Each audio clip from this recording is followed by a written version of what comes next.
Good afternoon and welcome, everybody. This would be the Jeff Cameron Show right here on 93.3 Real Talk Radio, Warchant TV. Thanks for tuning to it. Happy Martin Luther King Day. Celebrate the holiday, giving you fresh content. We're doing both.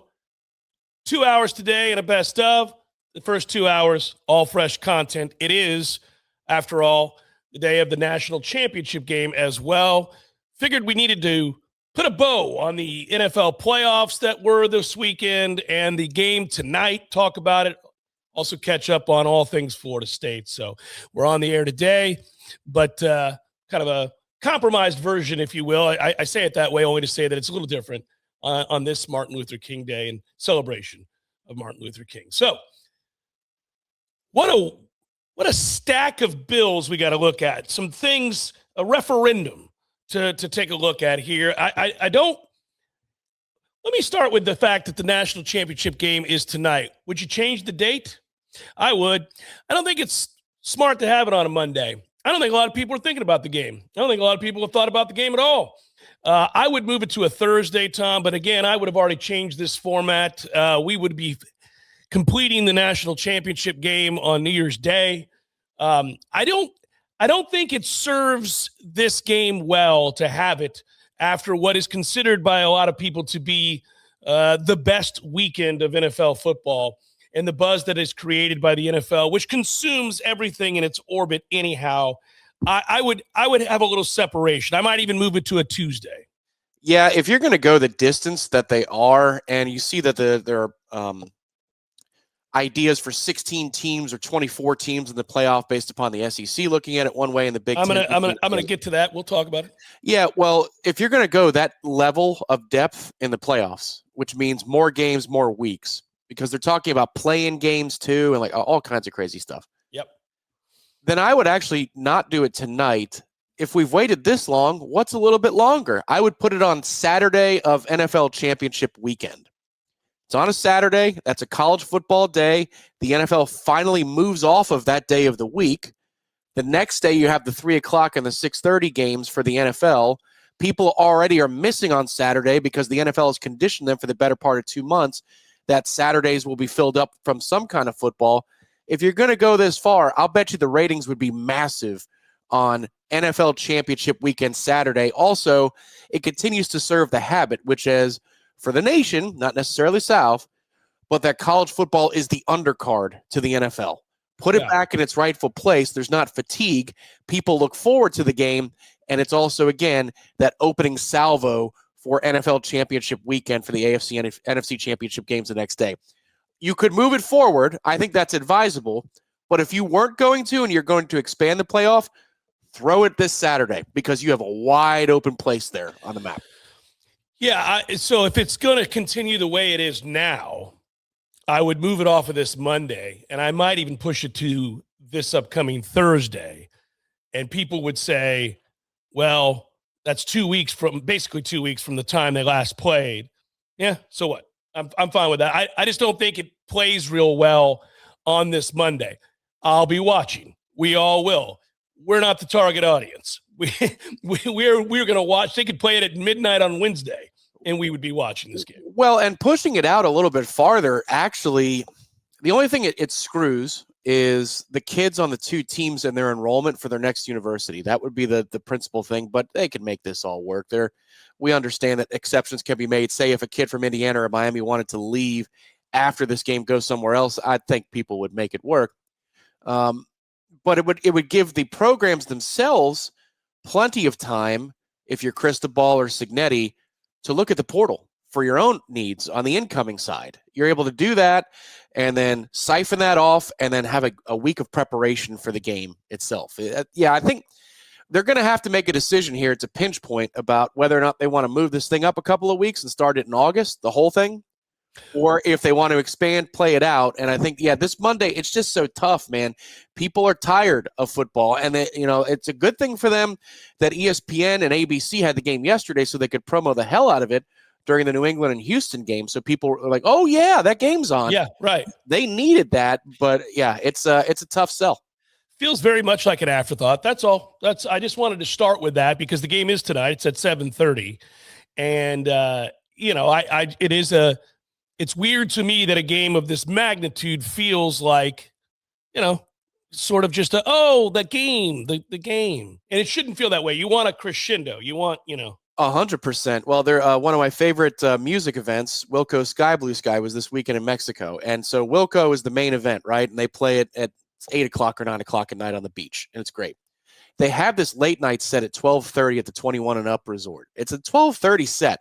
Your boy REM, Michael Shannon, played this weekend. That's what college football feels like. It's like, if you can stay up late enough, there's that 12:30 set that's over there. But if you're beat because the main event happened, totally understand. Totally understand. Yeah. It shouldn't be that like extra late night thing. It should be the undercard. Oh, yeah. That's where college football has always been. And that's why I would think preceding an NFL event would be better. You could throw it last Thursday. You could move it back into last Thursday if you wanted to. Yeah. Well, and we've talked, and I think college football fans, this has been a pretty consistent chatter. Like, all right, well, how do we want this to work moving forward? I feel like they've already, week 0 is now incorporated. It's like a thing. It used to be a special thing where every once in a while you're like, oh, they're doing a week 0 this year. Now it's just always, and there's like a couple of games, a few games. It's like, well, just make the start of the season that week, and let's end this thing on January 1st. And then the rest is NFL and the playoffs and the Super Bowl, and you've got separation, which is what you want. Curt Cignetti in Indiana are the story of college football. He's 26-2 in his time at Indiana over these 2 years.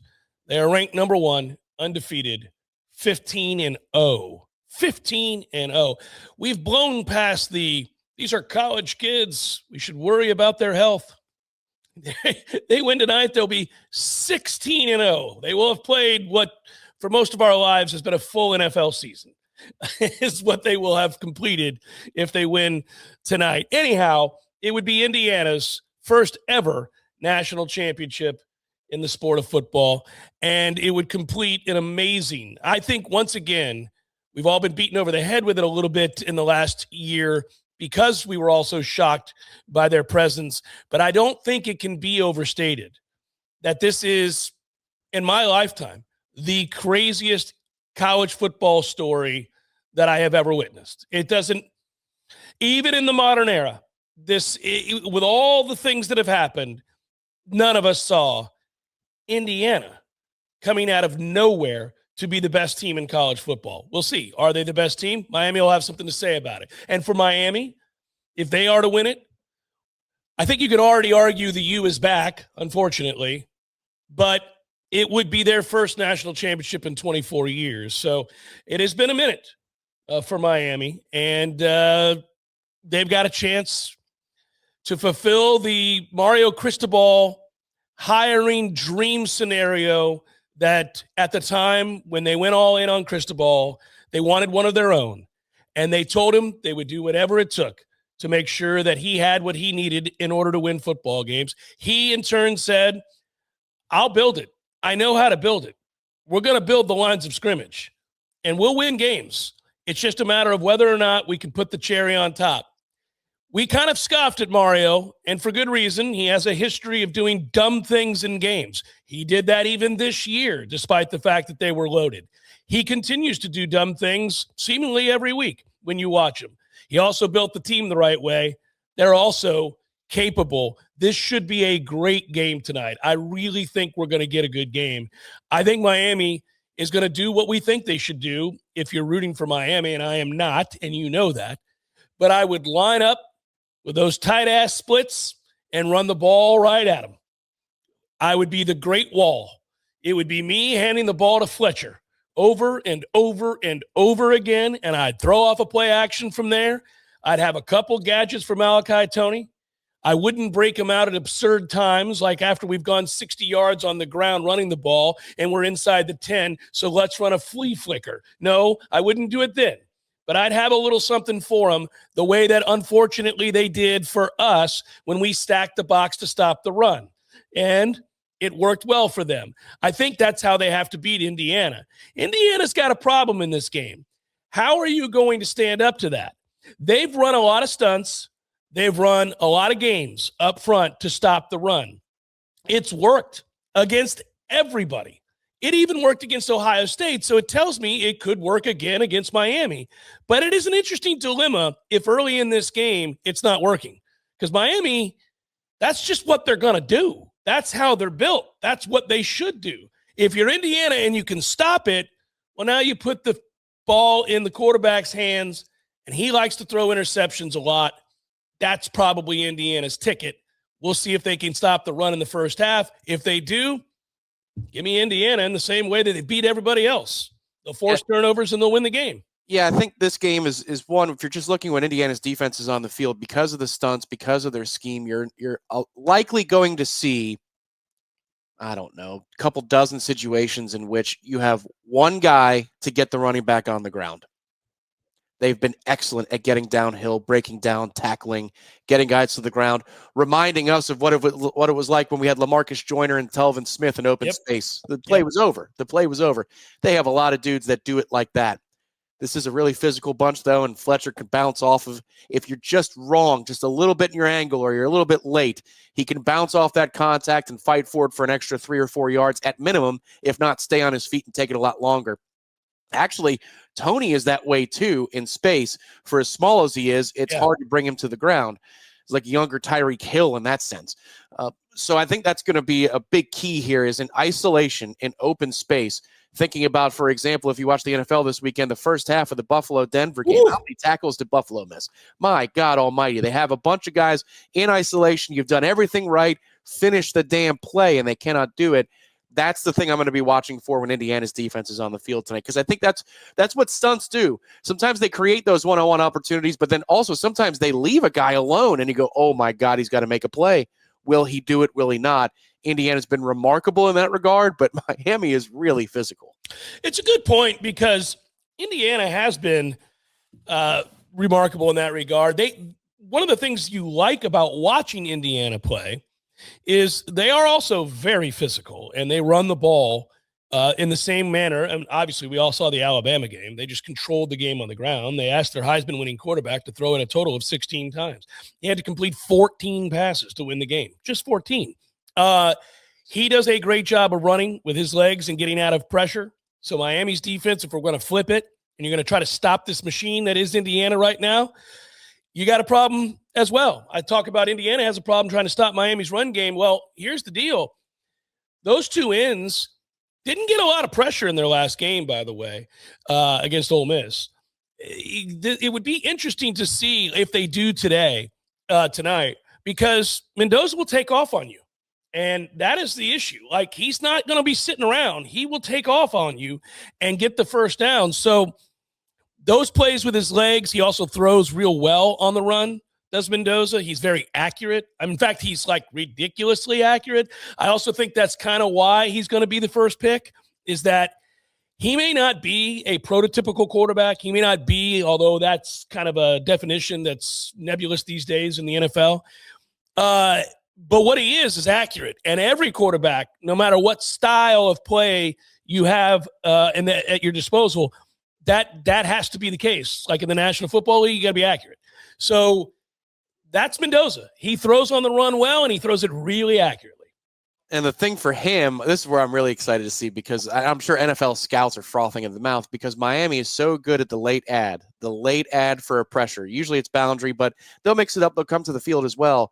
It's just at the snap. They do such a good good job of timing that out at the snap, that you have to know it's coming from your scouting, from your preparation as the quarterback. And then also what that does is it shrinks the windows. But if you're able to hit it, that's an explosive play. Yeah. Because you're looking at, if your guy breaks a tackle at that point, there's nobody home. And you might have a 40 or 50-yard play that has 30 yards of run after the catch, or 35 yards of run after the catch. But you've got to be able to handle that mentally in terms of your preparation. And then the snap, you see it and you throw. A lot of quarterbacks are confused by that. Ole Miss was for a big part of it. I don't know how they didn't know it was coming for the early part of that game. We'll see if Mendoza can handle it, because the one thing about the Alabama game is it looked like he knew what was coming. They might have been covered, his receivers, and so he had to break the pocket to go make a play with his legs. But he didn't often look that shocked by what he was seeing. Will he look flustered tonight? Miami's scheme is right out there in the open for somebody to prep, but also the nerves handling this moment. He is playing in his hometown. That affected Jameis, I think, a little bit. The night that we played Auburn for the national title, it felt like he talked about it a lot. Like he was thinking about going to Alabama or Auburn, and this game is my rivalry game. I know that I came to Florida State to play the Gators and to play the Canes, but this is my rivalry game. I wonder if that little element, too, might lead to just a little something here or there where he's juiced up and amped up early in the game. You know, it's interesting. I don't know how many of you have listened to Mendoza speak. It's another reason why NFL teams are going to love him. Sometimes it gets cheesy when you prop up a guy too much, and the story's too good. You know, they did this with Tebow for a long time, and there have been a lot of quarterbacks this way where, oh, you know, here's his family story, here's his brother, the kid's such a good kid, he's a straight A student, and like all of that can be true, and you get tired of hearing it. You're like, all right, great, man. Can we talk about the football? I don't need to know how great a guy this guy is. Stop telling me that he, you know, you want your daughter to marry him. That's all well and good. That happens sometimes. I don't get bored with the Mendoza stuff. I like listening to him talk. He's a stoic, and he talks about things in stoicism terms, and I think it's helped him. I think it, without being preachy, I think it would help anybody if you can do it, if you can live by it, if you can follow it, if it can be your credo. I think we all want to varying degrees. It's just a tough thing to do, but he is that way. He talks about how it is that he calms himself down for these moments, like why he didn't get nervous against Ohio State, or why, you know, for the Big Ten championship, or how it's fascinating. And I think he's believable. Tom, when I listen to him talk. I don't think it's rhetoric. I think he's immersed himself in it. It's kind of cool. And I think, you know, when you get quarterbacks like that, you know, Tom Brady was this way, and a lot of other quarterbacks have been this way. I think it's a hard position, and you kind of got to find your path, however it is.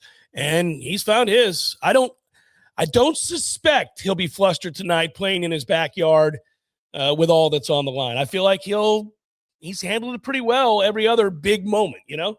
He has, yeah. It's a great test. It's just got its own unique stamp on it, and these are still kids, even though they're as more professionalized than they've ever been. And I'm not even talking about the money. I'm talking about the 7-on-7 preparation, the specialization before they get to the level.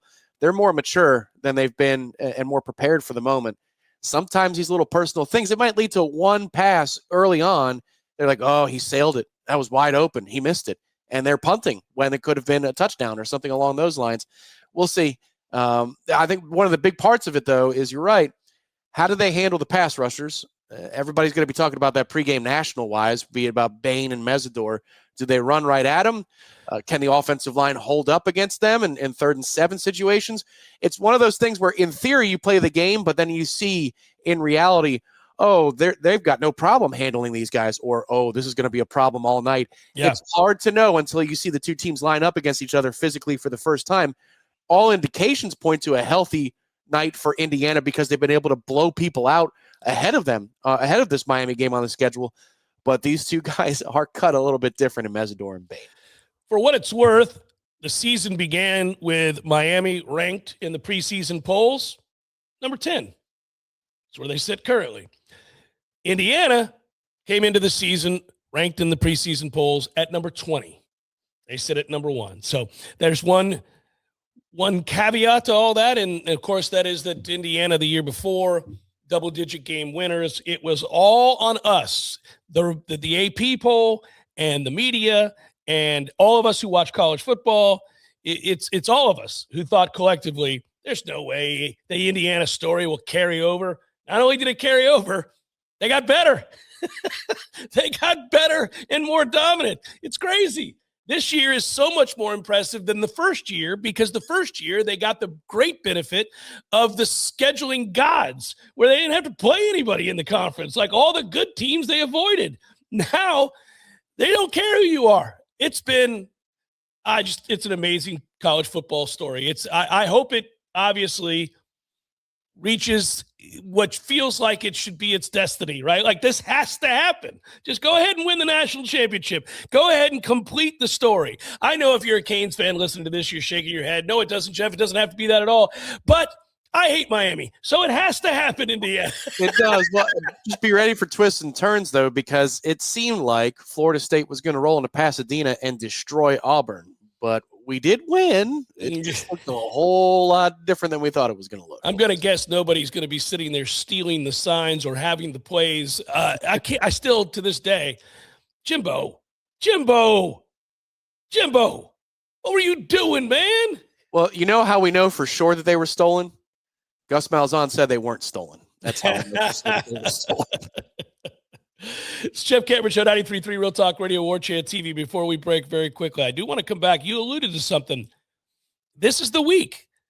Petiti, Sankey, SEC, Big Ten, ESPN, Fox. They all have till Friday. This Friday. I'll talk about it in a moment. Jeff Cameron Show, 93.3 Real Talk Radio, Warchant TV. SEC, Big Ten are deadlocked. I hate that they're the overlords of the sport and we're reliant on them to find out what it's going to look like moving forward, but that is the reality. They're deadlocked on the college football playoff format. They still can't see eye to eye here on what to do moving forward. The two conferences have to know by Friday. If nothing changes by that deadline, and it is an imposed deadline, if nothing changes by that deadline on Friday, then the format will remain the same for next year. We'll have exactly what we had this year, which I think for some people would be just fine. But others want change. Let's talk about that change. Sankey in the SEC won a 16-team playoff. Okay, they want to go from 12 to 16, and they want to do it now. They wanted to do it yesterday. That's what they want. The Big Ten and Petiti don't want to agree to that. In fact, they'll only agree to a 16-team playoff now if the SEC and Sankey will agree to a 24-team playoff by the end of the decade. Also, Petiti has posited that in addition to the 24-team playoff that he'd like to see by the end of the decade, he wants the elimination of the conference championship games. So they're at an impasse. And the other commissioners of the other conferences, all of whom have been asked about what they think is going to happen, I went and looked it up, they've said they don't think the two gentlemen are going to come to an agreement. So my best guess is, based on their best guesses, is that we're going to have the exact same format next year that we had this year. We'll see. I would agree if I were Sankey, if I could get it, if the compromise is this, okay, I want 16. Will you go to 16? Petiti says, I'll go to 16, but you got to go to 24. I don't want to go to 24 ever. There's no reason to go to 24. 24 is stupid. We're not going to 24. But I'll get rid of the conference championship games. So I'll concede the conference championship games so that you'll concede and get me to 16, if that's what you want to do. I don't know if that's enough. I don't know if Petiti would do it. But that's where I would go. I'm for getting rid of the conference championship games anyhow. So that wouldn't feel like much of a sacrifice for me. It may be an ancillary thing to Petiti, and he really wants the 24-team playoffs. So maybe my concession there wouldn't make much of a difference to him. I don't know. But if I had to offer up something to concede, it'd be the conference championship games. I mean, who cares about those anyhow? I think the most important question here is not necessarily 16 or 24, but it's how many auto bids each league get within the 16 or 24 framework, because you could eliminate the conference championship games. This is something we've talked about for years now, and make it a play-in game for your final auto designee. So you still get the danger factor in that week, which hasn't existed in years. Really, for the SEC, it hasn't existed in a long time for the most part, because whoever the top-ranked SEC team was going into the conference championship game most years was going to make it. The exception being the year we were snubbed.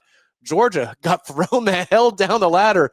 We got screwed. They also got kicked way the hell down past us to 6. Which was absurd. Which was absurd in its own right. But you want that that desperation. Yeah, sense of urgency, sure. For that game. And so that's where, if it's 5 plus 11, I suppose you don't necessarily need to do that in terms of a 16-team playoff with 5 auto bids and 11 at large. But if they do something like a 4-4-2-2 and then at large model, then most certainly conference championship weekend would still be populated with play-in games, which I think would be fun. But that's the second part of it. To me, that's what I'm interested more than the 16 versus 24. If you do go to 24, the secondary question is, all right, well, when do you begin the season? When do you end the season? Because now you've got weeks upon weeks upon weeks of games being played. And also, I mean, come on, man. I already think, for example, whenever I hear about them trying to expand the NCAA tournament for basketball, like they want 90 teams, 78 teams, whatever the hell they want, I get sick to my stomach. Like, what's the point? Why have a regular season at all? I mean, it's ridiculous. I mean, just let everybody in. Everybody gets in. It's one big tournament. Stop it. This is something we talked about on Friday, is that our habits and things change. So I get it. I don't want to turn into the curmudgeon that I laughed at when I was younger, but our habits teach us that Saturdays in the fall count for a lot. They got to matter, man. And they already matter less than they ever have before. But there's also in the scope of the winter holidays where the bowls usually are and the NFL playoffs or the NFL end of the season is, it's hard for me to feel that level of adrenaline on December 24th, or, well, bad example, December 22nd for a college football playoff game. I don't feel it the way I do on October 22nd. I'm going to have to learn to change that the thing that matters is actually in December and not October. But if you get this thing to 24, I mean, at that point, it's just don't lose 3 or 4 games and you're in if you're one of the favorites, which is very different energy than you got to win them all to get in. I don't like it. I understand that in the NFL, teams can lose 8, 9 games and, make the playoffs, and people say you still watch the NFL. Yeah, but they have divisions. It's a clearly defined thing. You win your division, you're in. I don't like the idea that a regular season in the fall in college football, and as you correctly pointed out, it matters less than ever before, and we're going to lessen it some more?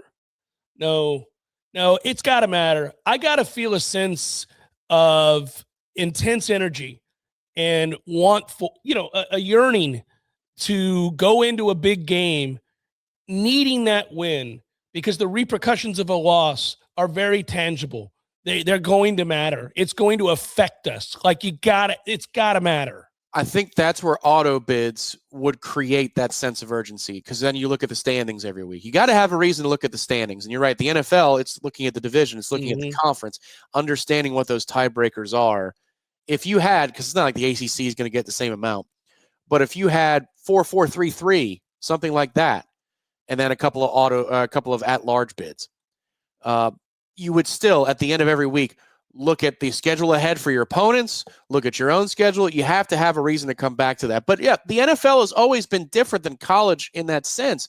The NFL has been more like, a half marathon in terms of it's not a marathon like the baseball season, but you understand that there are going to be ebbs and flows. There's going to be a week where you just get destroyed by a team that you didn't see coming, but it's not the end of the world. So as an NFL fan, you're wired to understand that. That's okay. College, our entire lives, has been 10, 11, 12, however long the season's been, 100-meter dashes. It's like, oh, man, every week. Now, sometimes you're racing against the kid who's 300 pounds, and that's Duke back in the day, the FCS teams, you're going to win that race. Yeah. But then there are other weeks that you're racing against Jamaicans, and you're like, oh, God, we've got to win this race. And that's just not the case anymore. That's just not the case at all. It's turning more into a marathon than it is those 100-meter dashes. You could have done we're in a marathon against a Kenyan. Oh, no. Oh, no. It's going to be a toughie, guys. You know who the greatest Kenyan marathoner is? No. Because you've got this favorite from this other nation. It's Tom Coughlin and the Giants twice. Yeah. Like, oh, these guys are way behind, and they just keep just keep going. Like, and they're never going to stop. They're out in front, but then they're starting to stumble, and they're just they're still running. They just keep running. I want this to be its own segment, so I'm going to carry this over to the next segment. There has to be a way, because the product is enjoyable. It keeps getting better. It's very intense. There's a lot of things that we love about the NFL's postseason, the NFL playoffs, and the NFL from week to week. You know, we joke all the time, Tom, when we're watching and your boy on the red zone goes, it's the witching hour. Whenever he brings up the witching hour, you know, I have the Sunday tickets. So I have multiple games going at the same time most weekends.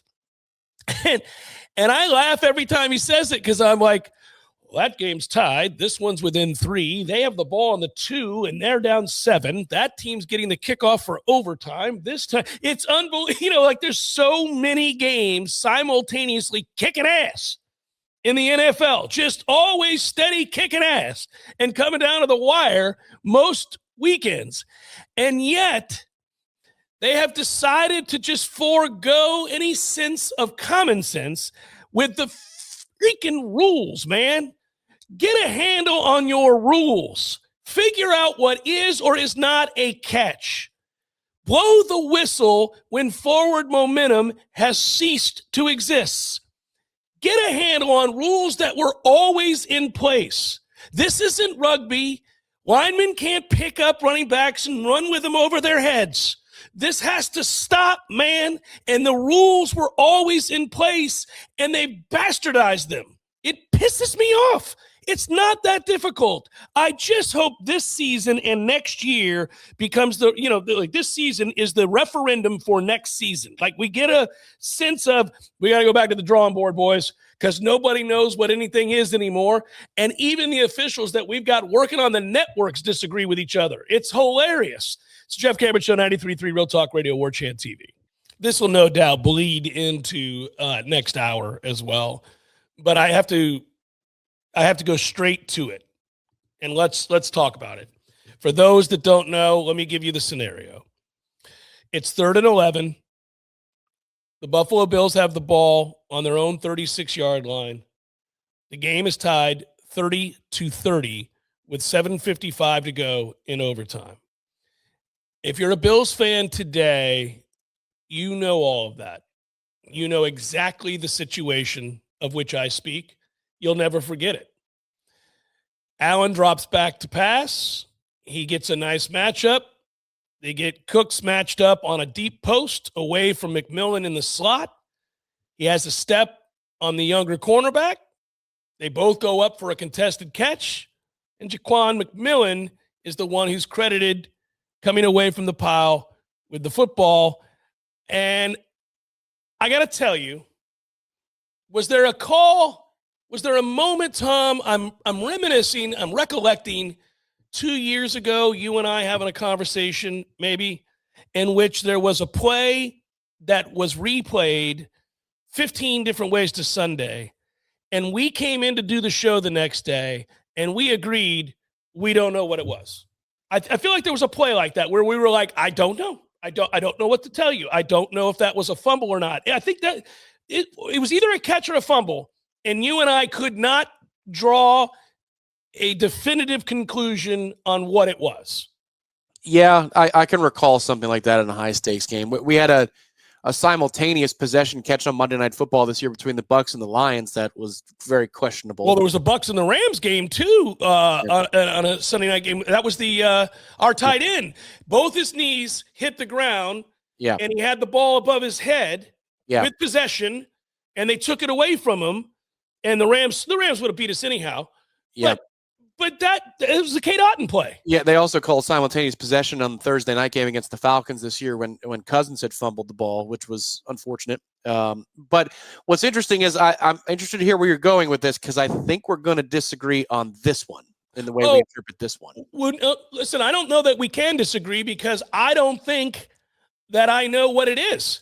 I don't. So here's what I'm saying. Okay, so I went on a diatribe just before we started this segment at the end of the last segment.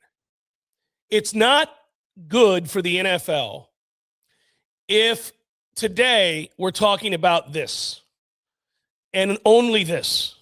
And I feel like today on sports talk shows all around the country and in bars all around the country yesterday, the conversation was, I don't know, man, but here's what I do know. You got to take another look at it. So let's just start with the procedure, all right, with the process.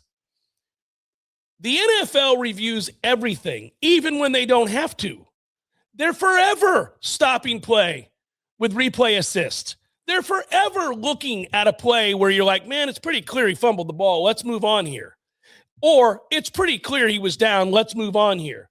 And they'll show you 87 angles. And the announcers will talk about it while this process plays out. Tom, you used to allege that they were just getting their sponsors' money's worth for the infield over to the booth. Yeah, it's Roger Goodell's brother-in-law who sold those booths, and he had to, because they put the second one in there. And yes, also one of my allegations is, I swear to God, they listen to the TV and how the TV is deciding what America thinks, because their thought leader is saying, oh, this is easily a catch here. I think they wait for that sometimes. That is a total conspiracy theory. I think it's true. My point is, why would you bastardize and just throw out with the bathwater in a 30-30 game with 7 whatever to play? It's only going to decide the game. Like, you're going to have to go take a look at this again, guys. Like, Sean McDermott should not have to call timeout because they haven't looked at it again. And he had to call timeout to tell them, like, I'm trying to give you more time. Are you sure we don't need to take a look at this, guys? Well, I think what happens there process-wise is every turnover is automatically reviewed, and they were satisfied with the call that it was a turnover. I'll tell you why. Because they couldn't come up with an answer, because they don't have clearly defined rules on this catch stuff anymore. This is a problem. I had within an hour, I found 2 different officials arguing with each other about the play online. To this morning, they're still arguing. These are people who reffed in the NFL for 20 years, disagreeing with each other about that call. By definition, it tells you that that is one of those nebulous things in the rule books that has gone one way, one time, another way, another time. And we have seen it. We've witnessed that be a catch, and we've witnessed it be an interception. Yeah, what's interesting is they had enough replay angles that we could see on the TV broadcast that I thought this was actually an easy call. I really thought, for example, if you take McMillan out of this equation, and let's just say it's who's the receiver again? Whoever. Cooks. All right. I think if he's not there and that throw is that throw, I think that thing is on the wrong side of Cooks' hand as he's coming down to the ground. It hits off his chest plate and bounces 5 yards away from him as he hits the ground. And you've got an incompletion. I don't think he ever had it. I think he might have been starting to secure it, but as you watch him coming to the ground, the ball's on the wrong side of one of his hands. So I don't think he ever established possession the way that, for example, last night Davante Adams did when he goes to the ground. I think if you take the defender away in that situation, he's got control, his knee's on the ground, and the play's over at that point because he completes the process. That's the easiest way I can explain it. But I thought that one, even though it was very difficult for Buffalo, and I'm certainly rooting for Buffalo in that situation, I'm like, well, that's correct. He never had the ball, and the ball ends up with McMillan. So in that case, it would be that much easier for them to say, we're going to take a good look at this, guys. We're going to make sure that Tom's assertion in this case is that he doesn't have possession. Because if we think he does possess it, he's down. He's down the second they hit, and you can't pull it away from him. He's down. It doesn't matter if you pull it away from him. So that would be, to me, worth your while.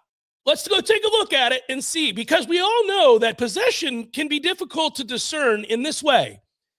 You don't have to have your 2 hands on the ball. You can have it secured against your chest plate with one hand. You can have it secured against your forearm with one hand, as long as it doesn't jostle about. You can have it secured off your stomach. It doesn't have to be that you're cradling the football. So to me, I would have said, let's take a good look here. Is this a case where it's awkward, but he's got firm control, or no, it's going to move around and the other hand is underneath it for the defender? I'm going to say that he never caught it. Therefore, the ball never hit the ground. It's the defender who takes the ball and it's his. But you got to do it. You got to take the time to do it. It's a bad look for them to review everything under the sun 46 times 45 of which are unnecessary, and then not look at that play in overtime? Well, I think that's where the broadcast crew fails you also. That's where Nance needs to say, by definition, that they're snapping this, that they've confirmed the call on the field. Yes, they had a terrible broadcast. Those two were as bad as they've ever been. The first quarter was an embarrassment to broadcasting. They got to fire Tony Romo tomorrow. Like, what has happened to Tony Romo? He doesn't know who the players are. He's ill-prepared now. Tony Romo went from being really, really good and getting $1 gazillion to he doesn't know what he's looking at. But he called that touchdown in the second quarter, so they'll keep him. They're working so hard to prop each other up that you could tell that there's a big problem that they have in the booth there. But that's been a CBS issue for a while now, is that they have been steadily going down. And the thought is that Nance is starting to mail it in too. But it could be allayed in that moment. By definition, they can't snap the ball again after a turnover without reviewing it on some level. Touchdowns and turnovers automatically reviewed by the booth, automatically. They needed to say it, and McDermott shouldn't have had to call timeout because, by the way, coaches do this all the time, and we see this a lot. Why are coaches calling timeout if they know that very thing, Tom? I think that's dumb on his part. Also, it's grandstanding. He's hoping that maybe they will initiate a booth review on top of the automatic turnover review, but he knows damn well that all turnovers are automatically reviewed. That's just the nature of the beast. That changed 10 years ago. I don't know, a long time ago now. But he has to call that timeout, and I would too. It's only your season. Yeah, to settle people down, you've got 3. It's an over. I mean, you're going to call that timeout, and I'm damn sure going to say, I'm going to do everything I can. Are you sure? Let's take another look at that, guys. I don't know that you had enough time to know for certain. Let's take a look at that again. Sure. Yeah, you're trying to get them to come to their senses a little bit and really get down to the granular footage. And maybe it's the same conclusion, but I've given them every chance possible to take a look at it. What sucks for him is, obviously, and I'm not trying to change the subject necessarily, but in this week, it's not really his fault that his guy turns the ball over a bunch, but a lot of the failures that got us to this point are the reason that he got fired today. Well, right. And the other reason he got fired is that, that defense has been getting steadily worse in these big moments. And so I think eventually they're like, well, you're a defensive coach, man, and we're out here giving up 30-plus points. And, it's got to be frustrating. But at the same time, you are 100% correct, because that turnover before the half is just reckless. It's just reckless. And that's the dumbest thing in the world for 2 reasons.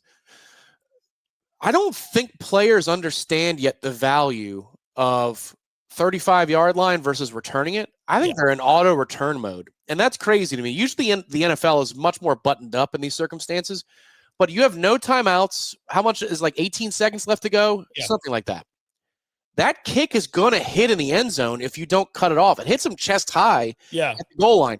So you're going to get 1st and 10 at the 35. No time off the clock. No time off the clock instead of returning the kick. The moment you do, the half's over, especially now that it's not an explosive return and you're inside your own 30-yard line. What the hell are you going to achieve? You put your knee in the dirt and you're done. Yeah, I thought maybe one throw, if they were lazy on the other side and you could sideline it to the 50 or something, then maybe you would give it a go. But because you're at altitude and you've got longer kicks are a little bit more reasonable. But I mean, I don't understand how people don't. The 35 when we were growing up 10 years ago, 35 for starting field position. I know. You do a backflip. You'd be that's another rule I think the NFL needs to look at, Tom. To me, it's crazy. Let's just go back. You get the ball on the 20 if it's a touchback. That's just the way it works. Yeah. Let's not be doing this nonsense anymore.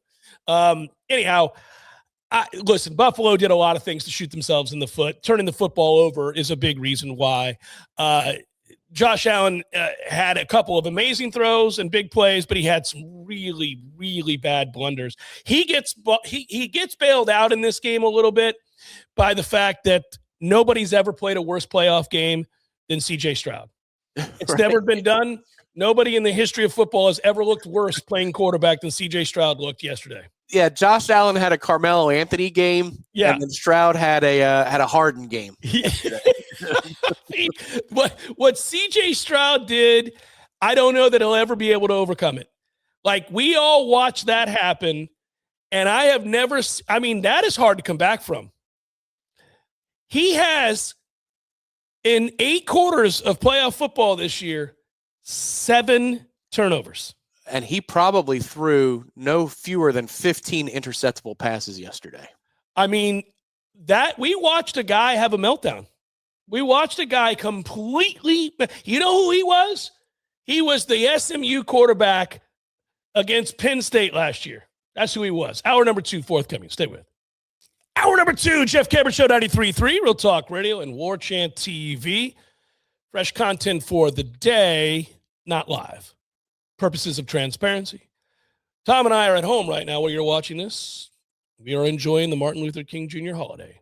I hope you are as well. Thanks for tuning in, though, because we are talking about all things that happen in the NFL playoffs, along with tonight's national championship game, and I'll sprinkle some FSU in here. Buddy, I'll sprinkle some FSU real quick. Damn it, man. The weight game and the way that thing ended, the hurt in my soul. I don't think there's very many winnable games for this squad. Like winnable ACC games, Tom. There aren't many winnable ACC games for this group. And that was a win. They had it won. Well, there are several crimes in this one. You're never going to crash the glass better than your opponent like they did in this game. And I know that they gave up a few down the stretch, but you're down the last few minutes. You're up 20 in rebound margin. With us, never, ever going to happen. You only hit 1 3-pointer in the second half, and we all know about McCray's turnovers, and that dooms you. A lot of live ball turnovers. Once again, points in the fast break. I think they had a +11 margin, did Wake Forest. But it just, even transition points, they might not have been scored fast break, but so much of Wake's offense, especially in that first half, coming off of misses or turnovers, is just insane. That was, if you're going to promise me +16 on the boards or +15 on the boards before we start, and at the free throw line, we're going to attempt a lot more than they do. That's a win 80% of the time, 85% of the time. Hell of a season to pick an outlier, to find an outlier and lose that basketball game. Their coach was great afterwards, too. He's like, man, that's a tough one for them to take. They led the whole game. They were better than us, but you got to close. I mean, he knows it. He knows it, right? He said it. He's like, well, they're going to get somebody if they play like that, but you got to close.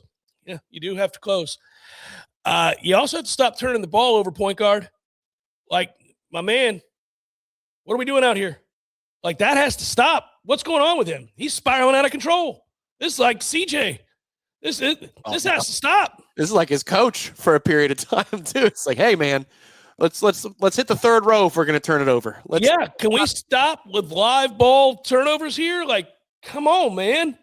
Anyhow, I'll get back to FSU. That's a tough loss at the TLC Double C. That one, that's going to sting for a little while.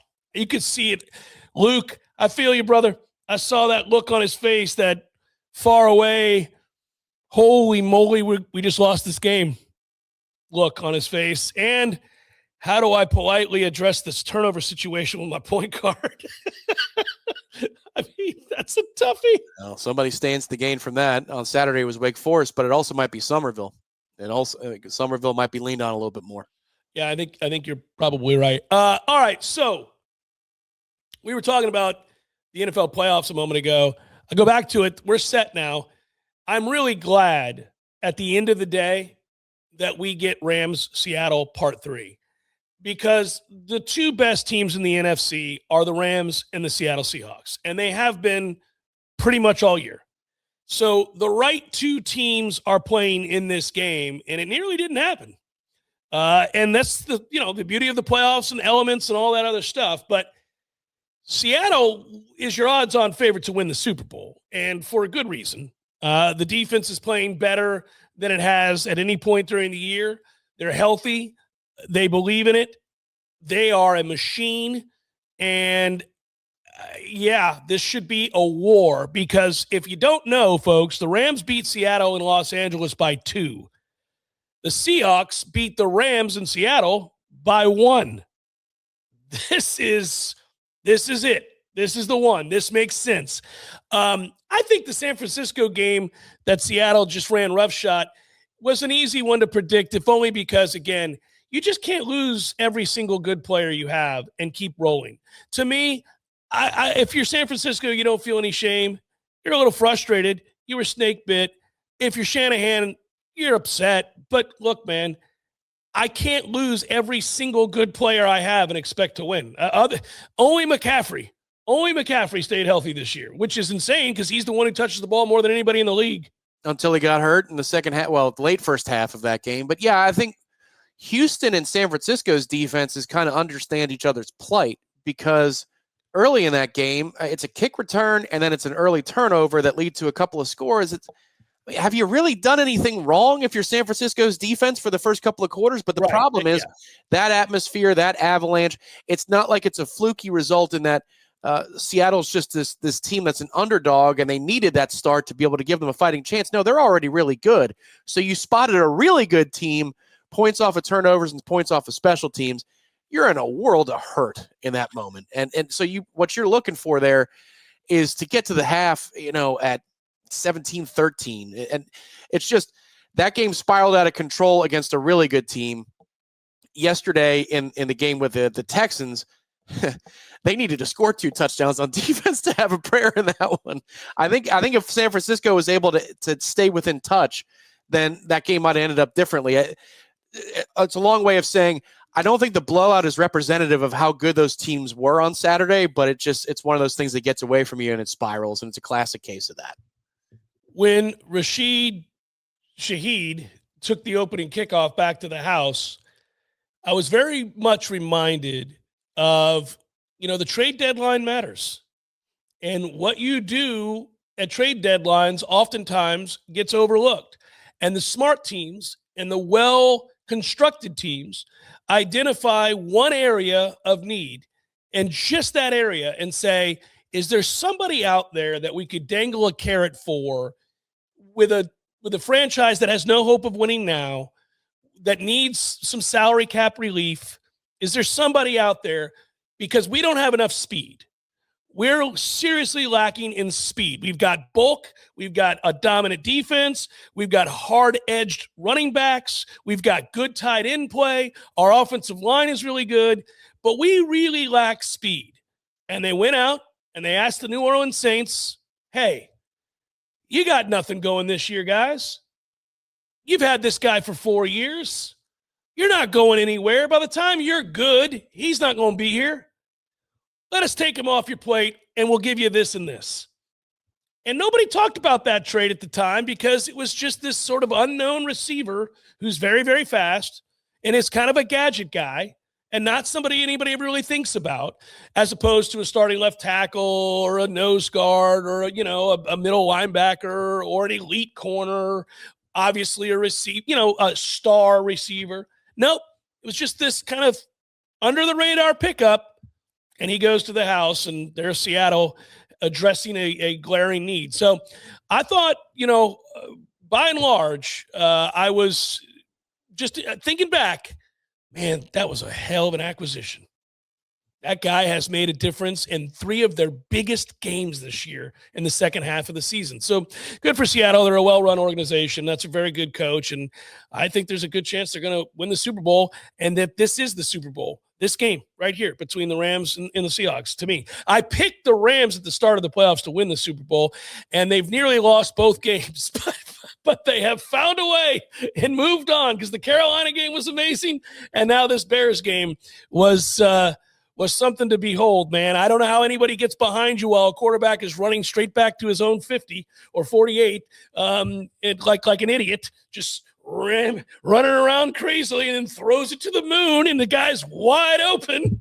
You just don't believe that throw is possible, but now you have to believe it's possible. That throw I know it's 40 yards to the end zone, but if you think about the angles, is that like a 65, 70-yard throw off his back foot? It's really insane. You saw it from Chambliss at Ole Miss against Georgia not that long ago. So now you've got 2 of those video game throws that validate what gamers who have been cheating have been doing for decades, which is I could just run around and then chuck it up and everything's going to be okay. Yeah, it's what the thing that struck me about this weekend as a through line, the lack of care for the football was there were parts of yesterday's game between Houston and New England where I'm saying, this isn't even any good. Nobody wants the ball. This is just bad football. Well, that was weather. I think that was, CJ Stroud had a nervous breakdown. and looked like a guy who didn't want to be there and didn't really want to play football. And my God, they won in spite of him against the Steelers a week earlier because he kept turning the ball over in the first half. And in this game, he just gave the game to New England to start the that was insane. Well, but then May fumbled it 3 times himself too. A couple of them were sack fumbles, but you're just, sirs, what are we doing here? Even the Denver game, they get away with one on their second drive of the game where Knicks can't hand the ball off. And at that moment, you might score Buffalo might run away with that game. And also they're in line to go up 14-3 when Cook fumbles too. Is that fumble luck kind of set the tone for the Buffalo and Denver game, whereas Stroud would not be denied in the New England-Houston game yesterday. He could have turned the ball over 3 or 4 more times. What do you do? What do you do? You drafted him. He was the rookie of the year, and deservedly so. He was phenomenal as a rookie. I mean, just phenomenal. And he is steady declining in year 2 and 3. Like, what do you do? Like last year, he didn't play well, and we said, oh, the league adjusted. The league's adjusted. He didn't play poorly last year. He just didn't play all that well. He was not the guy who was really special like he was in his rookie season, where you were like, whoa, they got the right guy. Every year there's like 6 quarterbacks that get drafted in the first round, and we all go, I don't know. I kind of like that guy. You like that guy? I like that guy. And then you watch it, and then we're all like, oh, we were wrong. It was that guy. It was that other guy. It was Tyler Shuck. Nobody even knew that guy could play a lick. And now it's like the Saints have found their franchise quarterback. It's like, what? That guy? But that's what happens, right? But CJ Stroud, when he emerged, we all went, oh my Lord, he's special. And now I'm watching a guy in their 2 biggest games. One, they win in spite of themselves because the Steelers' offense is ass. But like, what are we doing? This game, I don't know, man. I hope it was the weather. I hope it was just that he couldn't grip the ball or something, but that doesn't explain decision-making. It would explain inaccuracy. Yeah. He wasn't seeing it, though. Even there are 2 throws early in the game that are successful for Houston. One's a 3rd down throw to set up a 4th and short to the left. And the other one is the touchdown throw to Kirk on the right. There are dudes running wide open over the middle of the field in both of those throws, and he chooses the hardest throw amongst 3 correct. Old SAT score, choose the most correct answer. He's choosing the least correct answer. He's got the arm talent to pull it off, but that's how you know that he's not seeing it right. If he saw what he needed to see, he would understand that because of this pressure that's coming or whatever direction it's coming from, there's an easy throw. The replays did a good job of that, and I thought Aikman and Buck did a good job of explaining that as well. Even the layups, he either was not hitting them, he's not seeing them, or if he did, he's a shoulder or 2 behind the receiver, so they got to adjust to it. I mean, my God, yesterday he turned the ball over however many times, tried to turn it over how many more. He ends up getting his right tackle injured because he rolls up on his knee, and then he destroys his backup tight end's leg because he can't hit him on a wide open throw to the right in the 4th quarter. Yeah. That dude's leg's busted because you can't hit him in the chest. Holy cow. The problem I have is if I'm watching that, you're not going to fire the player. His offensive coordinator in the second half, I don't even know his name for Houston, has the same look in his eyes that Stroud does. That can't happen, man.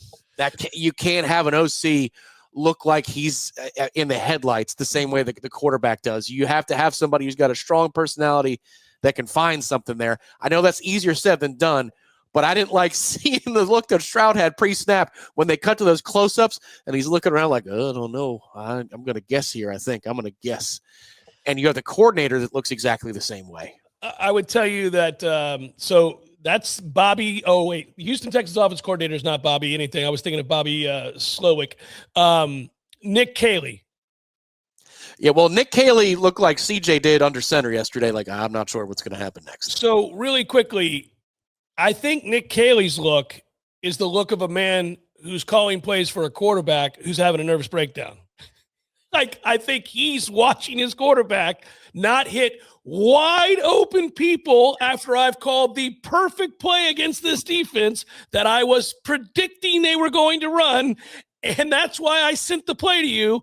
And you, sir, are stumbling in the darkness, and we are in trouble.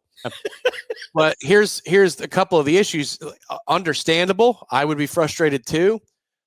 But you do have to be part psychologist these days. You got to calm them down. You're right. And then also they were late getting the play in how many times? They had to call 2 timeouts in the second half because they're late getting you have to be extra buttoned up for your quarterback who can't handle his own stuff. I mean, you hold up signs. I don't care if you hold up the play. Put it in Sharpie on a big piece of cardboard. Just like, that's the play. Like, that operation just spiraled and spiraled. You probably could have gone to the backup, but I understand that the moment you do that, you're saying the era is over for Stroud. See, and that is a very modern thing to have happen. Like that, I watched Roger Staubach get benched. I've seen Hall of Fame quarterbacks in the prime of their career get told to have a seat and then come back the next game and throw for 380 and 4 touchdowns. Like, it doesn't have to be a referendum on your time with the franchise. It can just be that you're having a bad day. I mean, like, goalies get pulled in hockey. Yeah. I mean, I've called for our goalie to be pulled many times because Vassie's had some moments where we're going, what are we doing out here, Vass? What are we doing? That's 5. That's 5 in 2 periods. They're not all poor defense. It's like, you got to do it sometimes. And they get pulled in playoff series too. It's not, the coach either says, all right, we're waving the white flag, or I'm trying to send a message to my team or whatever it is. Yes, I agree with you that I grew up in the era where that happened too. Yeah. That's not so anymore. In this case, he was begging for it. He was begging for it at the end of the second half. They go down the field to start the third quarter, so you think, oh, maybe he shook it off. But no, man, he was begging for it. I need to go look at the PFF for that, of turnover-worthy passes in that game. I swear it must be a dozen. I told you my buddy works in the booth with Joe Buck and Troy Aikman, and he's the spotter. And he said that Aikman noted that there were no fewer than 15 balls that were now not interceptable. I think you may be right about that. He said that there were 15 passes that would be deemed grossly inaccurate with open receivers available. No fewer. Yeah. Wrong shoulders.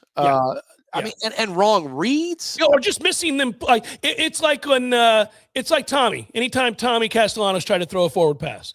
Yeah, it was just like, you're like, well, there's a wide open receiver that he missed by 20 yards over his head into the seats. So his grades yesterday were 6 turnover-worthy passes. BS. In the first half, there were at least 7 or 8 that were turnover-worthy. Well, wait. In addition to the ones that actually were turnovers? I think that counts. I think that's within the structure. See, this is where PFF sucks, man. That's not even close. No. It's not even close. That's why watching the game matters. Like, man, that's not even close. No. I can think of 4 that he threw in the first quarter where I was like, what is that? And they were back to back to back to back. Yes. Somebody stop this. Somebody, you need hand the ball off, which is also why the way that he's going, when Vrabel's dropping back May and May sack fumble, I'm like, stop it. Somebody get to Vrabel. Run the dog ball. I didn't properly end my previous point. Let's do this. Let's say, Tom, I do want, and I think this is a fair thing because it comes up a lot. The NFL this offseason, and I think they probably will, they usually do a pretty good job of addressing these things. They've got to figure out, how to get back to blowing the whistle when somebody's down. I mean, this is a plague. It's every game. I'm tired of what there was a play in that Buffalo-Denver game in which Josh Allen is sitting down on the ground, looking over at the official like, my man, are you going to blow the whistle? They pull it out of his hands. They rightfully called him down. They didn't even need to review it, but they pulled the ball from his hands and started running the other way, which is inevitably going to happen if you let a play go on for a minute and a half. Somebody's going to take the ball from the guy with it. That's what's going to happen. But he's sitting on the ground, and there's no way the NFL wants to put their players, in this case, a star player, in jeopardy by not blowing the whistle because they think an offensive lineman is going to create a scrum and push him forward like we've seen 47 times. That has to stop. First of all, that play's illegal. You can't do that. I'm tired of seeing it. You can't do it. It's actually in the rules that you can't do it. And nobody ever throws the flag. Throw the flag. You cannot push people forward. That's not how this works. When did they just suddenly say, screw it? It's anybody can do whatever you want. Just push people 25 yards downfield if you want, guys. That's part of the analysis now. Well, he's in there at fullback just to shove Allen up the left side. You're like, oh, okay. That has to stop. Stop doing that. Get rid of it. It's no good. You're going to get rid of the tush push. It's stupid. Quarterback sneaks have always been legal. They still are. By the way, I like the trend that we're seeing now with the quarterback sneak away from the tush push, which is to find the pocket, find the bubble, find the area. That's why Tom Brady was so good at it. Right. Yes. That's what Caleb did moving to the left last night on a key fourth down. Was that in overtime, I think? Yes. Yeah. And then also the trend of using the tight end in there. Just go get your athletic H back and let him take the brunt of the problem. Plus, also that guy's got stronger legs anyway to drive himself forward. So yeah, I like those two trends. Those are I like those two trends. But anyhow, so they got to get a handle on that, and then they've got to really, really get back to some common sense stuff with catching the football. I know why they did what they did all those years ago about maintaining possession through the ground was their big point of emphasis so that officials didn't have to kind of figure it out. We need to get back to the way it was. If I have full possession when I hit the ground, I'm down. If I roll 16 times and then it comes out, no, man, that's a catch. It's a catch. I will say there were probably about six catches this weekend by either defensive backs or receivers that are absurd in terms of hand strength, much like the catch that we saw from our tight end, Pittman, against Virginia. Devontae Adams had one last night. That's the last one of its kind. How about Carlton Davis with a couple near the sidelines yesterday? I mean, I'm sure Stroud threw a lot of turnover-worthy passes. We've just documented that. But I'm sure he's thinking, really? He got his knee down? That pass? Yeah. He got his knee down within 3 blades of discolored grass, and his hands were strong enough to not have the ball jostle to the ground. You are bringing up a good point that people's hands are better today than they've ever been. They must be doing these hand workouts because you're seeing guys catch a move. It's snowing. Yep. It's sleet and rainy. The guy's throwing it at 60 miles per hour, and these guys are like 2 fingers. Oh, look at the way he cradles it and pulls. Like, what in the world? Somewhere Doris Burke is loosening her collar. It's Jeff Cameron Show, 93.3 Real Talk Radio, Warchant TV. By the way, no Ira Shafel will not be joining us today as the holiday. He's off like many of you are today. So no Ira today, but we'll talk to Ira tomorrow. I'll get a chance to do it. Are you guys doing the smash at all, or are you taking the day? It is to be determined. The kickoff of the game is just before 8 o'clock tonight. So if we do it, we'll move it maybe early or be quicker, or it's tomorrow. But as we're taping this, we do not have an answer just yet. National championship game tonight, 7:30 is what it's scheduled for. Last year, it kicked off, I think, 7:38, Tom, like 8 minutes after the 7:30. So they're not screwing around. It's like that's something the NFL gets right, buddy. When they tell you a game's starting at 1 o'clock, the ball is in the air. Well, I will tell you, it's really nice, too, to have the 6 o'clock game. I know that they can't do that during the season because they want to have 3 windows instead of 2, but that game went to overtime last night, and it ends, and it drags on for a little while. My God, every 3 and out they had in the third quarter went to commercial break. Like every single 3 and out needs to go to commercial. I know. And there were a lot of them. But the game, it's not midnight when the game's over. How nice was that? You go to bed at a reasonable hour, and you enjoyed a full evening. That's right. A full evening of football, and you can enjoy it and not be like staggering into the bed, going to yourself, oh man, I'm going to be hurting tomorrow morning when the alarm goes off. So tonight, the prompt, if you want to sit down and get your grilling done for the big game, you're going to have it done, ready to go by 7:38ish or thereabouts. New England, Denver opened at 4. It's now at 5.5. Rams, Seattle. That's going to be, I think it was 2 this morning. I don't know if it's moved at all, but we should have, buddy, I don't know that I could. Jarrett Stidham has not basically started a game in 3 years. I find this very curious that the line is still under a touchdown. I know that Sean Payton specializes in checkdowns and maximizing a minimized passing attack. Like that's the one good thing about him is when he has lesser than, somehow those little drags and flares and little screens are still open. I don't know how, but if you watched the defense this week for the Broncos, I was onto something there. The way that New England runs the ball right at you, That is clearly a weakness for this Denver defense. That's one of the things that Tony Romo was alert to speak about early in the game, and it played out. Get under center and run the ball. And that's what New England does. This is a bad matchup for Denver, even if they had the quarterback, just because their defense is going to be mitigated a little bit there. New England just faced a far superior run defense than the one that they're about to face this weekend. I look for Stevenson and Henderson to both have significant games on Sunday. Yeah, and I'm going to lay the 5.5 if I can get it right. Yeah, now. I agree. Yeah. I would also say Stidham has only started 4 games in his career. So this is, I mean, come on. This is a tough day at the office for my man. I mean, I would wonder if he made a call to the pop gun arm and said, "Hey, you want to ride one more time?" Do the Phillip Rivers thing and put your Hall of Fame ceremony off for a little bit longer. Why don't you cut for 1 week and maybe 2? Maybe you give me 2 games. I just need somebody to manage the hell out of my offense. I don't think it's a terrible idea.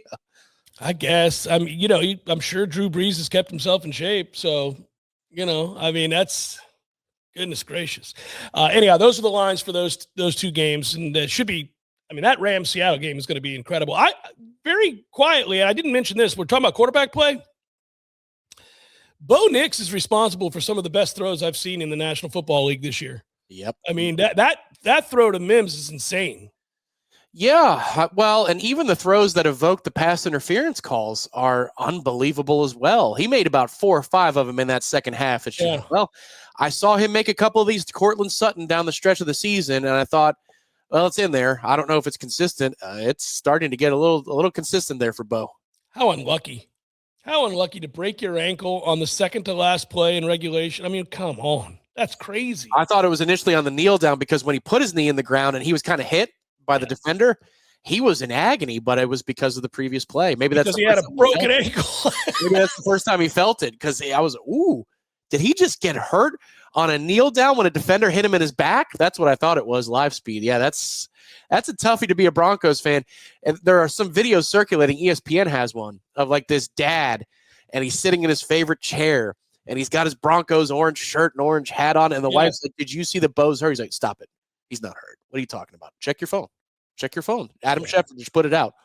Ooh, buddy, that's not good. No, can you imagine if the Bucs were in the NFC Championship game and had just earned the right to go to the NFC Championship game, and then you found out your starting quarterback broke his ankle? Like, you're done. They're not going to win that game. We already know it. It's over. It's like New England was just gifted a spot in the Super Bowl. Unbelievable. That's where that game yesterday had a little extra pizzazz to it, didn't it? It felt like those two teams knew we have to go on the road next week if we win today, but we've got a clear shot at the Super Bowl. Yeah.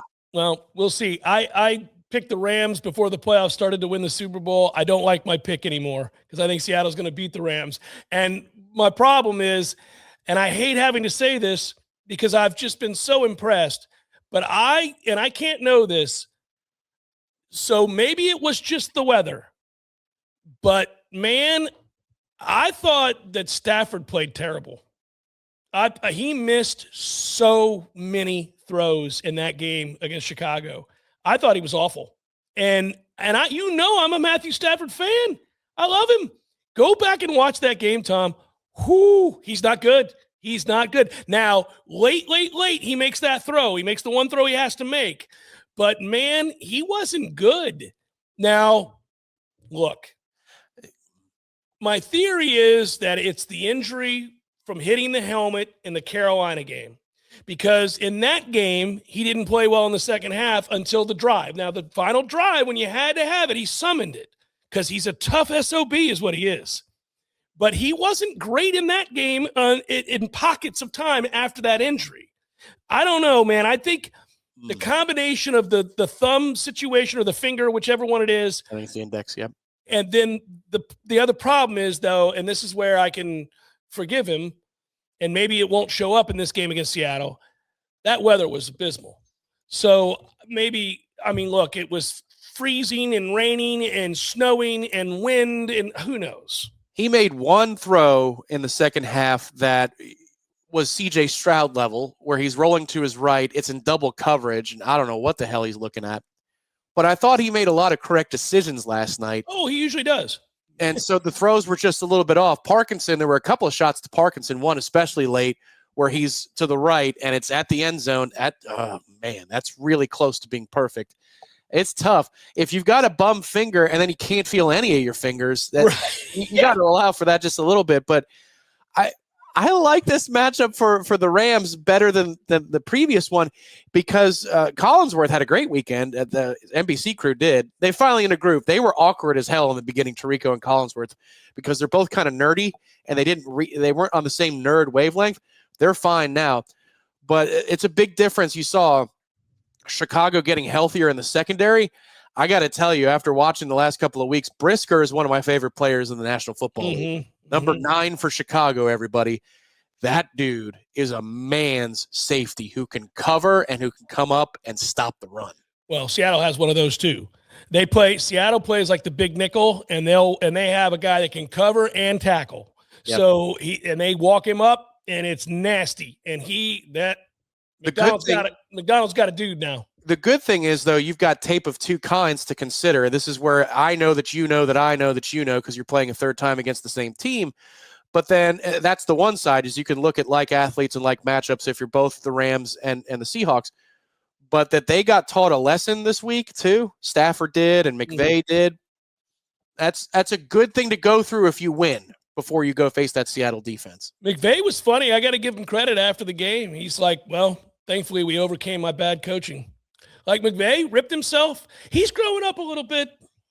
He's a really good coach. There's no getting around that. You and I can both roll our eyes, but he's a freaking great coach, actually. He really is. Well, I'll tell you the one thing he blew, which is time management, everybody. 2:07 left on the clock, 3rd and 12. You have Matthew Stafford, you have Nakua, Devontae Adams, and a couple of tight ends. You're going to run the ball? For what? 1 second off the clock? You call that play because you're afraid your guy's going to turn the ball over. That is not a great sign to send to Matthew Stafford. It's 3rd and 12. Go let him complete the pass and win the game. There's no benefit to running the clock. They're not going to burn their timeout. It's going to be at 2:02 or 2 minutes. Just throw the damn ball and try to win the game. I couldn't believe he did that. That was cowardly. I think he was a little worried about Stafford. I think Stafford was having a tough go. It was interesting to watch quarterbacks this weekend, man. There's some guys you're like, ooh. Nobody had as bad a day as C.J. Stroud. And C.J.'s got problem. Remember, final thing on this C.J. Stroud stuff. They fired their OC at the end of last year because they thought it was him. And then when this year started, they were 0-3, and they couldn't move the ball. And everybody's like, well, maybe it wasn't the coordinator. There's part of this, though, is that they could not run the ball. They were getting eviscerated up front. You just need your guy not to dome up. If they lost because New England was destroying them up front and they were one-dimensional and there's no Nico Collins and then Schultz gets hurt and he doesn't come back, so you're just like you're in a situation like the 49ers. Like, you can forgive that, but you can't forgive the look in his eyes. That's the problem with it. Let's take a break and come back and talk Florida State football, and the 47 quarterbacks in the room. It's the Jeff Cameron Show, 93.3 Real Talk Radio, Warchant TV. All right, so speaking of taking inventory, let's do it for Florida State football. Where are we at? Portal's closed, at least for those that can submit their name. You can still bring in players. Florida State is, it's interesting. When we brought in Ashton Daniels, Tom, I thought, okay, well, I guess we're done there. And they got a commitment from Malachi Marshall, who was the JUCO Offensive Player of the Year. So he comes in. And then the Lafayette College starting quarterback, Dean DeNoble, commits to Florida State. Of course, Kevin Sperry is already on the roster, as we well know. So, okay. I guess the thought is we are going to throw numbers at the problem. We are going to have a lot of people competing for the starting quarterback job, is what I'm going to assume. Do you assume as much as well?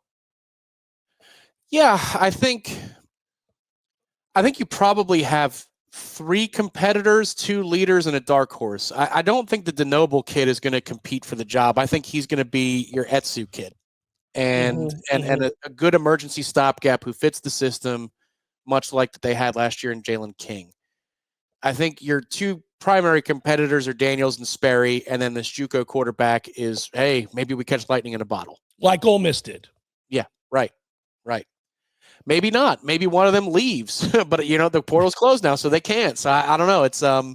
It's fascinating. I wonder how that went over in the room. Well, that's where I was going to go. They need not care at this point. They need not care. They just have to get it right with one guy, and that's the key. Yeah, that's where I was going to take this conversation anyhow, which was that, these days, you're right. You cannot worry about people's feelings, and the window to enter the portal is closed. So we're done here. I mean, I don't care if Sperry's feelings are hurt. If I were them, I'd put my arm around Sperry and say, go win the job. You got nothing to worry about. Just go win the job. And, if you're mad, you're mad, but you haven't earned the right to just pout. So this is where we're at. And I don't, for his part, he hasn't said a word. So I don't want to, apply like whatever my sensibilities would be or whatever, who knows? He may just be fine with all of it. Like he may be walking around thinking, well, I've got this. I'm going to win the job. I've been here. I know the system. I'm going to be fine. He might. But if he's not, that's all you could say. You'd like to think that this creates an edge, that the competition will be fierce. I will tell you, I don't lament being locked out of practice along with the rest of the assembled media. We don't get to go to these practices anymore. I don't imagine they're going to change their policy coming into this upcoming season now that it's gone that route, and because a certain offensive coordinator is still here. I don't think that's going to change anything, but these are practices I would like to watch because I would like to see how this gets divvied up. I'd like to see how these reps play out and who gets what. And what kind of competition it is in between whom. I would love to see that, but we won't, and we'll have to take their word for it, and that'll be what it is. I don't know at this point that Florida State fans are walking around going, cool, we've got, Ashton Daniels, we've got Kevin Sperry, we've got Dean DeNoble, we've got Malachi Marshall. Great. I don't know that we feel like we have a lot of faith in any of these guys. Then again, I won't summarily dismiss them. This is a system right where, frankly, you can be whatever. That's the key. It's a system. You don't have to have the pedigree coming out of high school in order to run the system. You just need to be able to run the system. And so I'll be fascinated to hear how it goes over with the teammates. This is a spring in which when you get interviews with receivers and running backs and offensive linemen, those questions are coming. Because Gusler's like, well, there's a lot of competition. Guys look pretty good. And, everybody's taking turns, having good moments and questions. And then that's it. But you ask the receivers who's showing out. You ask the defensive backs who's taking the lead. That is, you can already see one theme of camp is, well, I thought it was interesting when they brought in DeNoble. Makes sense given that Jaden O'Neal's hurt, so you need to have a third guy in the room. But when you bring in the JUCO kid, man, that signals that the gloves are off a little bit. Good. You don't need to pay somebody who's average to above average a bunch of money. That means that there is no real competition. He is the chosen one. Let them go fight it out. Let's see what happens. I agree. I guess the way that I would summarize what happened in the portal for Florida State is that, and we talked about this some late last week, basically it ended about as well as it could end given the way that it started. That's how I would wrap up our talk of the portal. Florida State didn't go and wow us. Florida State didn't bring in a bunch of people that gives you the belief that they're competing for the conference title next year. But given what they were able to hold on to late in the portal in terms of roster retention and who they were able to lure back off out of the portal, and then what they signed overall from the portal, okay. It ended, again, I'll just say it ended about as well as it could given the way that it began. It began as an unmitigated disaster. It looked like the portal was going to, the roster was a sieve. It was just bleeding out. We weren't going to have anybody to line up and play defensive tackle. We were going to have a real problem here. And then today you go, I'm still worried about depth in the middle of the defensive line. I'm still worried they don't have an elite pass rusher. I do think they went out and got a real linebacker. They did do that. I'm very excited about the Jones kid from Southern Miss. I like him.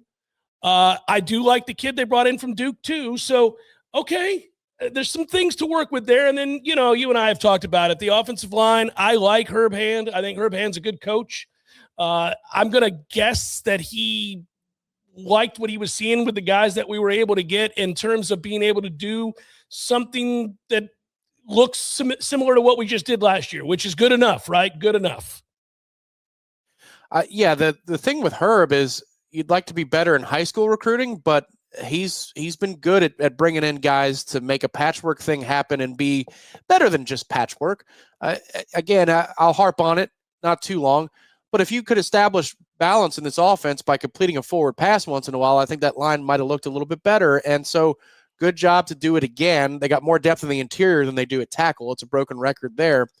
But God forbid Herb has a good cycle here in the 27 high school ranks, and he brings in 2 or 3 linemen that we like and other schools liked, and we beat them.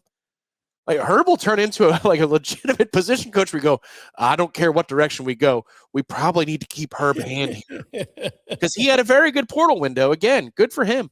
Don't you just desperately want to believe in your offensive line coach? I mean, you know me. I'm a broken record these days. I harp on this incessantly about the need to build the offensive and defensive lines. I'm not in love with what we've got coaching-wise on the defensive line right now, but I like Herb Hand, and I'd like to like him even more.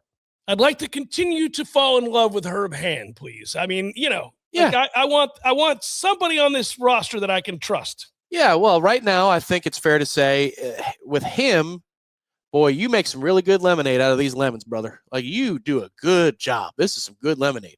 Now, if we could make some iced tea to go along with it, maybe we could have ourselves an Arnold Palmer. That's where you're taking it with him. I'm intrigued. This offense is intriguing when you do announce that Danzy's coming back and you do get Boggs back with some of these younger players. Tight end's not as strong as it was last year, but running back is fine. I love the compliment in theory, if you keep it to a 2-back system with Singleton being the spell. Wisner and Chroma, perfect complements to each other in terms of style. If you can foster something out of the quarterback position that it's not going to scramble like Tommy did last year when he was healthy, but that can complete a forward pass a little bit, that offense does get interesting. And defensively, you're right, you're not deep at all, but that top layer ain't so bad anymore. It's ACC competitive. I think you've got an ACC competitive roster on both sides of the ball. You got to do better coaching them up and winning the 50-50 games and not allowing these guys to play like a-holes or before the game starts, act like a-holes. We got to tighten up that culture a little bit now. It seems, tonight's the national championship game. By the way, that line is trended more towards Miami. We got all the way up to 9 at one point, then 8.5. It sounded, I think, 7.5 in some places now. So I think some people are kind of going back and looking at the matchup and thinking to themselves, this isn't as one-sided as we might think based on the scores of these playoff games. Let's literally look at personnel here. The Canes have a bunch of pros on that roster. I mean, a bunch of guys are going to be playing in the league. They do have issues tonight in the secondary, as an aside. They've got an injury. They've also got a first-half suspension for targeting, and another guy has a game-time decision. So that's 3 members of their secondary. It's worth noting early when you tune into the coverage tonight to find out the status of 2 of those individuals. One of them you already know is suspended for the first half. But the other 2 are game-time decisions. That should be interesting. And they're dealing with a foot injury, which is a problem because obviously Indiana's wide receivers are good, really good, especially the one Becker kid. But anyhow, back to this. When we're talking about Florida State, it's weird to me that as negative as I've been, and I have been, I don't feel awful about their chances of winning 6 or more games just sitting here today. 2 weeks ago, I did. 2 weeks ago, I didn't think they could win 6 games. Well, it's possible. It's just that last year they were capable of winning 8 or 9. I know. And so they've got to tighten that up, man. You just got to be better. Don't you hate that it always comes back to, I guess. I'm really not trying for that because last year it's a different front office and Mike still is helming it. But that part of the operation did what was necessary to raise the floor and succeed for those goals. So you're just get back on the bike and let's see if you don't fall down, please. Let's pedal because the bike is fine. The chain works. It's not too rusty. Let's pedal the pedals. Keep your balance. Don't fall over anymore. Stop falling over, everybody. Tighten your core. Tighten your core. Let's keep it together out there. We can ride this bike. We got a best of next hour. Be well. Enjoy the rest of Martin Luther King Day. I hope you have a great holiday. We're back with you tomorrow. Until then, take care, everybody. Be well.